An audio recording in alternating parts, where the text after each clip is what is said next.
आज सुमन आसमान को निहार रही है क्योंकि उसे आसमान में हवाई जहाज नजर आ रहा है जो शायद उसके बेटे को उससे कहीं दूर, उसके गांव से दूर लेकर जा रहा है। आंखों में आंसू बहे जा रहे हैं लेकिन वह अपने दिल की बात किसी को बता नहीं पा रही है। होठ कांपते कांपते रुक जाते हैं क्योंकि उसे डर है कि कहीं उसके आंसुओं को उसके पति दीनानाथ ना देख ले। तभी उसे पीछे से आवाज आती है, अरे सुनती हो, मैं थोड़ा खेत की तरफ जा रहा हूँ। रामू काका ने मुझे कुछ सलाह के लिए बुलाया है। मैं जानता हूँ तुम्हारा मन बिल्कुल नहीं है कि तुम कोई काम करो, लेकिन मैं चाहता हूँ तुम खाना खा लो ताकि दवाई खा सको और सेहत का ध्यान रख सको। ऐसा बोलकर दीनानाथ चले जाते हैं और सुमन चुपचाप वहाँ रखे हुए पलंग पर बैठ जाती है। उसे याद आता है कि यह पलंग उसने रवि के लिए ही खरीदा था जब वह स्कूल में था और उसे सोने में दिक्कत होती थी। और आज वह दिन है जब रवि अपने परिवार के साथ कहीं दूर घर बसाने, नौकरी ढूंढने जा चुका है। सुमन उठकर किचन की तरफ जा रही है कि उसी समय उसकी पड़ोसन सुनैना आ जाती है और पास आकर कहती है, क्या अब तक तुम रो रही हो? अरे उसे गए 2 दिन हो गए। अब वह अपनी पत्नी और बच्चों के साथ खुशी खुशी अपने घर में रह रहा होगा और तुम यहाँ आंसू बहा रही हो। सुमन, बचपन से लेकर आज तक मैंने उसका ध्यान रखा। उम्मीद नहीं की थी कि वे अपने माँ बाप और गांव को छोड़कर हमेशा के लिए चला जाएगा।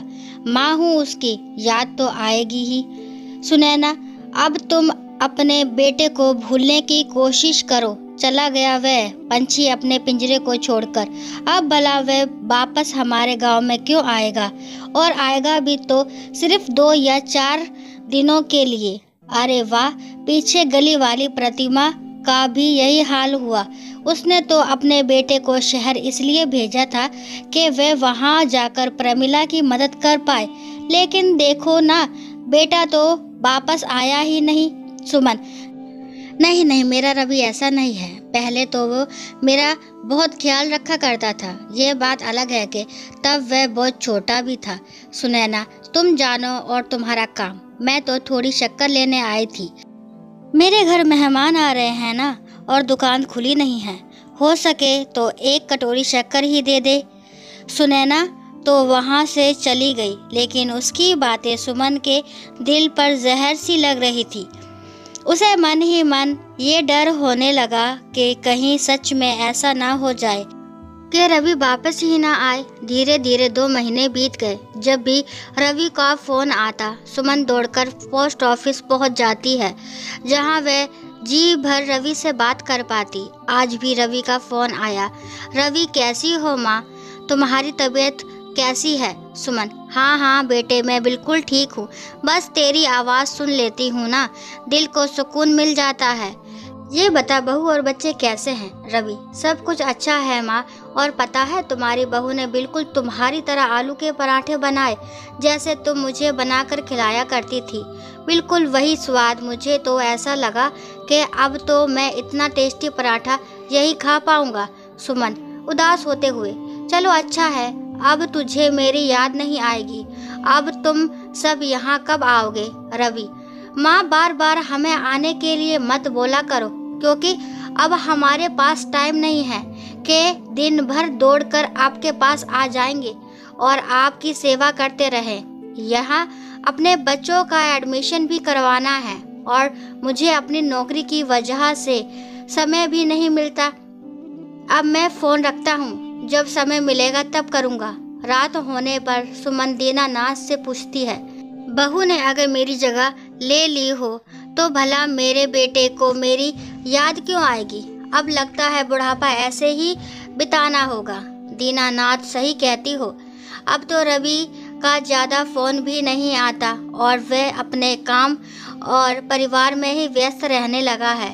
इधर रवि को अपनी माँ और बाबूजी की बहुत याद आती है, लेकिन अगर वह अपनी पत्नी को बोलता तो उसे बुरा लग जाता। एक दिन अचानक रवि और उसकी पत्नी का झगड़ा होने लगा। रवि, तुमसे मैं नाश्ता बनाने के लिए कहता हूँ तो वह भी तुमसे नहीं होता। मेरी जो नौकरी थी वह भी छूट गई है। अब मैं नई नौकरी के बारे में सोच रहा हूँ। मैंने माँ से झूठ भी कह दिया कि तुमने बहुत अच्छा आलू का पराठा बनाया है। उसे कितना बुरा लगा होगा। रवि की पत्नी रश्मि, अगर तुमने ऐसा कहा है तो मैंने तो नहीं कहा था ना। मैंने अपने जीवन में आज तक आलू का पराठा नहीं बनाया है। मेरे पापा के यहाँ तो मैं बड़े ऐशो आराम से रहा करती थी। मुझे तो वहाँ किचन में जाने की ज़रूरत ही नहीं थी। लेकिन फिर भी मैंने तुमसे शादी की क्योंकि मुझे लगा कि तुम मेरे लिए परफेक्ट हो। रवि, अरे मैं तो अपने माँ बाप के बुढ़ापे का सहारा था, पर तुम्हारी वजह से मैंने अपना गांव छोड़ा और शहर में आकर नौकरी ढूंढने लगा। रश्मि, तुम बात बात पर मुझे ताने मत मारा करो। तुम खुद चाहते थे अपने माँ बाप को छोड़कर यहाँ आकर बस जाओ। अब तो रवि और रश्मि के झगड़े बढ़ते ही जा रहे थे। रवि घर में भी फ़ोन नहीं करता और अगर घर से माँ बाबूजी फ़ोन लगाते तो रवि काम का बहाना करके टाल देता। अब उसे भी अपने माँ बाप बोझ लगने लगे और वह सोचने लगा कि जल्द से जल्द वह अपने लिए शहर में ही नया घर ले ले ताकि किसी प्रकार की दिक्कत ना हो। अब सुमन और दीनानाथ दुखी रहने लगे क्योंकि वे समझ गए थे उनका बेटा वापस नहीं आएगा और बुढ़ापे का सहारा नहीं बन पाएगा। एक दिन अचानक दीनानाथ जी को एक उपाय सूझा और उन्होंने खुश होकर सुमन को बुलाया। सुमन, क्या बात है जो आज इतना खुश हुए जा रहे हो? दीनानाथ, तुम्हें याद है हमारे घर के बगल में 4 कमरे हैं। ऐसे भी वहाँ पर कोई नहीं रहता और हमने उसे इसलिए बनवाया था कि हमारा बेटा अपने परिवार के साथ वहाँ आराम से रह सके। लेकिन अब वह यहाँ नहीं आएगा और इसलिए मैंने सोचा है कि क्यों ना हम उन कमरों को स्कूल और कॉलेज में पढ़ने वाले बच्चों को किराए से दे दें ताकि हमारे लिए वह बुढ़ापे का सहारा बन सके और उनकी बदौलत ही हम आगे खुश रह सकें। सुमन, अरे वाह, ये तो बहुत अच्छी बात कही आपने। ऐसे में उन बच्चों को सहारा मिल जाएगा और उन बच्चों के कारण हमें बुढ़ापे का सहारा मिल जाएगा। लेकिन कल को अगर रवि यहाँ आ जाए तो हम उसे क्या जवाब देंगे? दीनानाथ, जो रवि ने स्वार्थ के लिए हम बूढ़े माँ बाप को छोड़कर दूसरे शहर में जाकर बस गया और अब तो हमें वह पूछता भी नहीं, ना ही फ़ोन करता है, ना यहाँ आना चाहता है। हम उसके लिए कब तक राह देखते रहेंगे? उन मासूम बच्चों के कारण ही हम खुश रह सकेंगे और हमारा घर भी खुशहाल रहेगा। कुछ ही दिनों में उन 4 कमरों में कई सारे बच्चे आ गए जो किराए से रहने लगे और साथ ही साथ खाली समय में सुमन और दीनानाथ जी के साथ आकर बातें करने लगे, जिससे सुमन और दीनानाथ जी को बहुत अच्छा लगने लगा और दिन भर की थकान और दुख दर्द खत्म होने लगा।